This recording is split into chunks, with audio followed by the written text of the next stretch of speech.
Bem, meus amigos do Vale do Ribeiro, estamos recebendo hoje a professora Gisilene dos Anjos, que vai, como sempre, abordar um tema muito interessante. E o assunto de hoje é a questão do diabetes. Primeiramente, explica uma forma simples e clara o que é diabetes. Olá, doutor Cristiano. Olá, ouvintes. Um prazer enorme estar aqui novamente para falar um pouco sobre diabetes, né? Diabetes é uma doença crônica tão importante, tão muitas vezes silenciosa e que afeta muitas pessoas, né? Tentando traduzir de uma forma mais clara, né, o que é diabetes, né? Nós temos um órgão, né, que é chamado pâncreas. Nele é produzido um hormônio, que é chamado insulina. A insulina, ela tem uma função muito importante de ser como se fosse uma ponte, ou seja, é ela quem transporta a glicose. Dando parênteses aqui, né, ouvinte, para falar o que é glicose, né? Glicose, ela vem do carboidrato, ela é uma fonte de energia. Então, ela vem do arroz, do pão, do macarrão, de cereais, de frutas. Então, esse carboidrato que a gente come, digamos que você comeu aí um pão, né? No final de tudo vai virar glicose ou açúcar. Também é muito popularmente chamado de açúcar, né? E para que esse açúcar entrar na célula e nos dar essa energia, a gente precisa da insulina. Então, quando o paciente tem diabetes, significa que a ponte, né, ou seja, a insulina, está com defeito. Ou parou de produzir, ou está produzindo pouco. E aí não está funcionando de forma correta, né? E a gente classifica a pessoa como diabética se essa insulina já não age como deveria agir, ou então com uma resistência à insulina, né? Se a insulina precisa ser produzida em grande número para que ela consiga agir, né? Então, esse diabetes é uma doença crônica causada por essa hiperglicemia, por esse excesso de açúcar, que é decorrente dessa produção deficiente de insulina. Então, para deixar bem claro também, doutor, que esse diagnóstico é médico, né? Ele requer diversos exames para que a gente consiga afirmar que esse paciente tem diabetes. Bem, quantos tipos de diabetes existem? Existem diferentes tipos de diabetes. Existe o diabetes tipo 1, existe o diabetes tipo 2, o diabetes gestacional. Existem outros tipos de diabetes também, como o diabetes monogênico, diabetes neonatal. Tem diabetes que são secundários a alguma endocrinopatia, secundários a uma doença do pâncreas, secundário a uma infecção, o diabetes que surge pelo uso de medicamentos. Mas o que acomete o maior número de pessoas é o diabetes tipo 2. Esse diabetes ele está associado à obesidade ou ao sedentarismo. Ele é uma doença que ele vai acometer principalmente as pessoas adultas e as pessoas idosas. Porém, doutor, a gente deve ficar um pouco atento também com o diabetes tipo 1, que a gente tem visto um aumento no número de casos, né? Ele aparece de repente a partir de algum gatilho, um estresse, uma infecção. Ele tem uma ordem genética, muitas vezes, e acomete pessoas mais jovens, crianças, né? E também o diabetes gestacional. A gente viu um aumento do diabetes gestacional nessa pandemia, que as gestantes foi um grupo que ficou muito em casa, né? Foi o último grupo a voltar para o trabalho, né? E aí também com isso ela ficou mais sedentária, né? Com mais oportunidades para comer. E a gestante vai ganhando muito peso, se alimenta em excesso. E como é uma fase em que a insulina tem uma ação ali na gestação, esse excesso da alimentação pode desenvolver o diabetes. Muitas vezes o diabetes acaba no final da gestação, como ele pode manter depois. E a gestante diabética, ela tende a ter um filho com alto peso ao nascer e esse filho tem uma grande chance de ser obeso lá na vida adulta, após os seus 30 anos de idade. E como é que o ouvinte pode saber se tem ou não diabetes? Isso, muito importante, ouvinte, para você que está em casa, né, tentar identificar se você tem ou não diabetes, né? O diabetes é silencioso, né? Mas a gente consegue de alguma forma que vou tentar resumir. Em relação aos sintomas, né, eles variam. Então, o diabetes tipo 1, que é o que eu falei que ele aparece de repente, a gente consegue ver por 4 P's. O que seria isso? Seria o paciente tem uma poliúria. O que é poliúria? Muita vontade de fazer xixi. O outro P, de perda de peso. P, de polifagia, muita fome. E polidipsia, que é muita sede. Então, o que acontece? A pessoa ela começa a ter um aumento da glicemia porque a ponte está quebrada, né? Então, o açúcar não entra. Essa glicemia, ela fica, como ela sendo liberada, ela começa a gerar uma perda de água e aí o paciente começa a ter a poliúria, muita sede. E aí, como ele tem muita sede, toma muita água, ele começa a urinar muito. E esse paciente começa a urinar muito, ele também começa a ter muita fome. Por quê? Porque a glicose não entra na célula. E aí o corpo fica pedindo comida, e o paciente fica todo o tempo com muita fome e tem a perca de peso. Já no tipo 2, Acontece o contrário. Geralmente o paciente tem um ganho de peso excessivo antes do diagnóstico, depois ele até perde.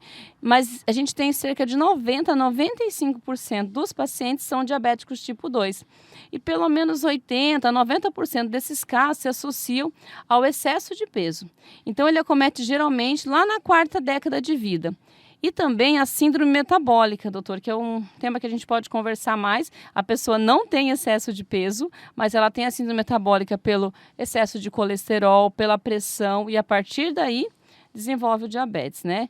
E a gente tem tido um número alto também de jovens e até de crianças com diabetes tipo 2.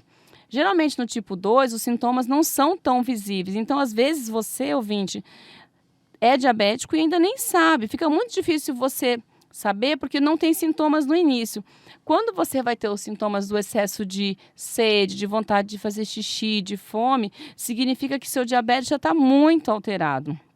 Então, regra de ouro, não tem jeito, você vai precisar se cuidar. Precisa fazer exames de rotina e, principalmente, precisa exercer, doutor, o que eu acho que é o mais difícil, né? Que são os 6 pilares para uma vida saudável.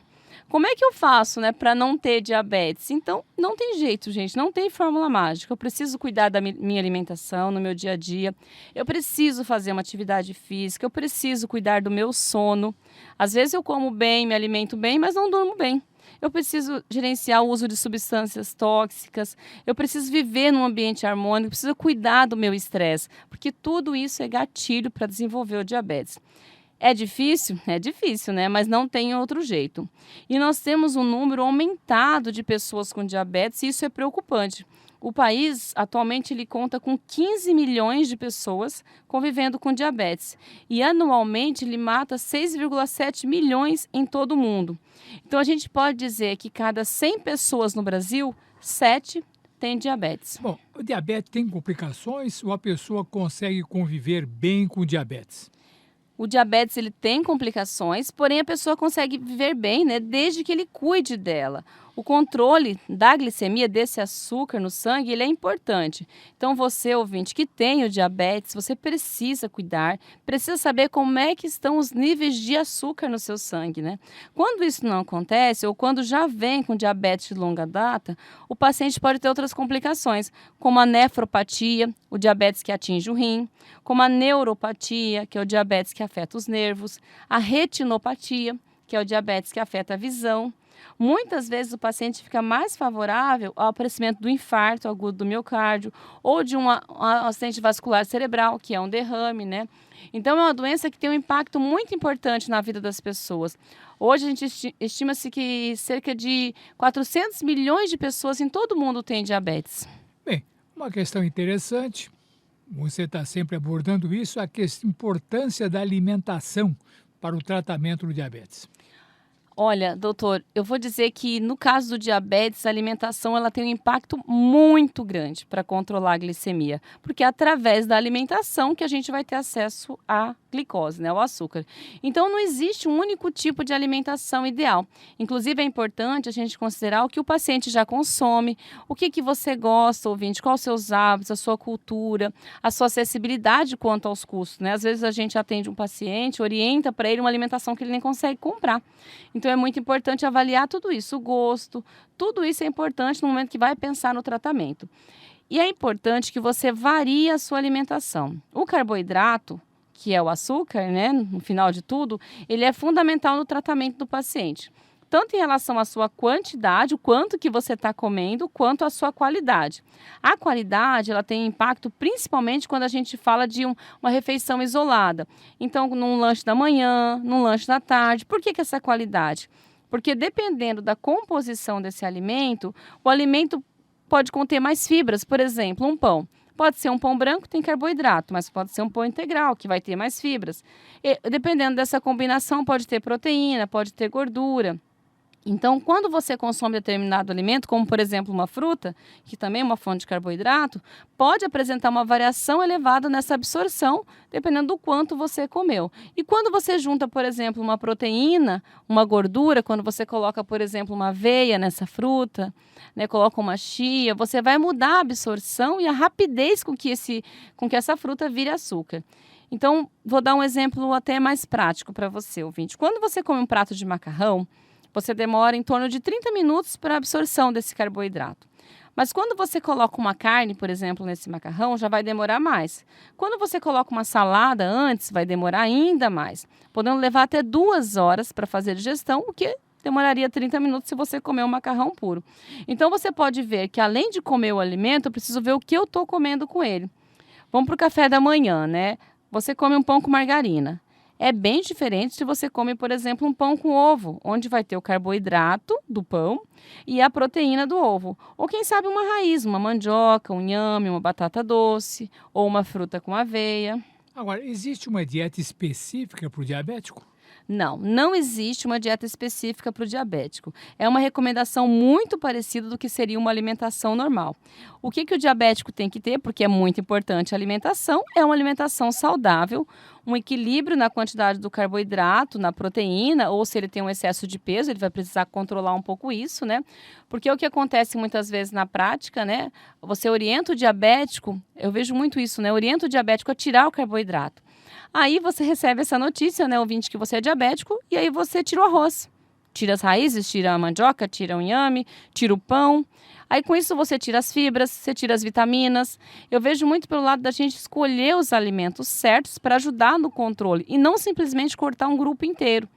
Né? Então, ao invés de eu tirar muitas vezes o arroz do paciente, eu vou diminuir a quantidade desse arroz, vou orientar ele a mastigar mais esse arroz, a colocar um feijão junto com esse arroz, a colocar uma salada junto com esse arroz, né? A colocar uma fonte de proteína, um ovo. No diabetes tipo 1 é bem diferente, porque você vai precisar adequar a insulina. Né? Então, quem já usa insulina, aí precisa pensar no quanto de insulina está usando para ver o quanto vai consumir de carboidrato. Né? Então, dessa forma, uma chance maior do paciente seguir. Quando a gente começa a ver o quanto eu vou dar de insulina de acordo com o que ele come. E não o contrário. Eu vou aplicar a insulina e aí ele vai comer. Né? A gente precisa saber o que ele gosta. O açúcar também é uma polêmica, né? Porque o açúcar ele não é proibido. Ele entra na alimentação. Mas eu não vou incentivar você a comer açúcar. Por quê? Porque muitas vezes o paciente usa uma boa parte, né, do carboidrato dele na forma de açúcar. E aí, com isso, deixa de consumir alimentos importantes. Então, vale muito mais, né, eu tomar um café sem açúcar e consumir uma outra fonte de alimentos, né, que vem o açúcar junto. Né? Agora, uma questão que todo mundo indaga sempre, essa questão dos produtos diet, light, isso é interessante para o diabético? Ele pode consumir? Doutor, eu acho bem importante essa fala, porque muitas vezes a gente não sabe o que é um produto diet, o que é um produto light. Então, ouvinte, vamos, né, esclarecer de uma vez por todas. O produto diet, ele é aquele produto que tem ausência total de algum ingrediente e não necessariamente o açúcar. Às vezes pode ser diet porque é zero gordura, pode ser diet porque é zero sódio.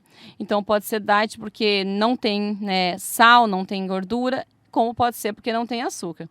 Já o produto light são aqueles com teor reduzido de sódio. Então, ele pode ter 25% menos alguma coisa, menos sódio, menos açúcar, menos gordura. Então, diet é zero alguma coisa e light é 25% menos, é um pouco menos alguma coisa, não necessariamente o açúcar. E às vezes o diabético vai lá e compra um alimento diet, mas ele nem é zero açúcar, ele é zero gordura, por exemplo. Né? E muitas vezes, quando a gente pega um produto diet ou light, ele pode ser pior até que a versão original, porque ele pode conter mais gordura para deixar gostoso, mais adoçantes artificiais. Às vezes é melhor comer, por exemplo, um chocolate normal, né? Do que um produto cheio de adoçantes artificiais, um chocolate diet, um chocolate, por exemplo, com alto teor de cacau, um chocolate acima de 70%. Por isso é sempre melhor, né, o alimento in natura. E quais são os pontos em relação à alimentação que são bem importantes? Doutor, foi feito um estudo recente, bem grande, né, uma revisão sistemática, uma meta-análise, que ele avaliou a qualidade da nossa alimentação. Aí ele chegou à seguinte conclusão: se você consumir mais do que 3 porções por dia de alimentos in natura, então se você come mais do que 3 porções de fruta, ou verdura, ou salada, né, legumes de uma forma geral, e não consumir os alimentos prejudiciais, como os embutidos e as bebidas adoçadas, então se você come fruta, legumes e não consome linguiça, salsicha, mortadela, suco artificial, suco em pó, né, ou refrigerante, você diminui o risco de desenvolver o diabetes em 80%. E se você não puder deixar de consumir isso, consuma o mínimo possível. Tem gente que come embutido e bebida adoçada todo dia, né? Consome, por exemplo, uma mortadela no café da manhã, uma salsicha no almoço, um steak, associado com um copo de suco artificial ou um refrigerante. E repete isso, né? No lanche da tarde, no jantar. Outra coisa importante para o diabético é o horário que a gente come. Tem um estudo de revisão bem interessante que ele estudou a crononutrição, que eu até já falei isso, que é o horário de comer, né? Ou seja, o horário que você vai se alimentar. E ele chegou à seguinte conclusão, que concentrar mais carboidrato no café da manhã contribui para um controle glicêmico. Então, se você é diabético e você já pula o café da manhã, você tem uma tendência maior de ter uma glicemia descompensada durante o dia. E já a última refeição já deve ter uma quantidade menor. Isso vai controlar, né, a glicemia, que é mais ou menos o que a gente já falava, né? Tomar café da manhã como um rei, almoçar como um príncipe, né? E comer como um mendigo, numa quantidade menor. Bom, outra questão, você falou sobre carboidrato. Agora, e as proteínas e gorduras também têm que ser consideradas no tratamento do diabetes? Sim, com certeza. A combinação dos alimentos é fundamental. A importância de comer fibra nas refeições, por exemplo, um suco de couve lá no café da manhã, uma proteína, um ovo, um frango, um carboidrato, né, um pão, uma banana. No almoço, ter sempre uma salada. Outra coisa, doutor, que é bem interessante para o diabético é comer a salada primeiro. Então, não comer uma folha de alface, mas um prato de salada.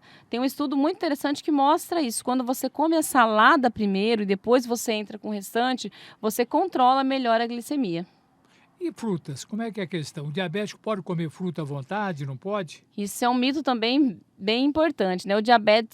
De que o diabético não pode comer fruta. Ele pode comer sim, inclusive ele deve comer fruta. Se ele for diabético tipo 1, por exemplo, né, com uso de insulina, a fruta precisa entrar no controle do carboidrato. É importante sempre associar com o alimento, né? Por exemplo, uma fruta com uma chia, uma fruta com uma aveia, uma fruta com iogurte, mas deve sim comer fruta. Bem, e agora, quais pontos nós devemos considerar em relação ao diabetes? Bom, vou listar então, ouvintes, alguns pontos que a gente falou que é fundamental.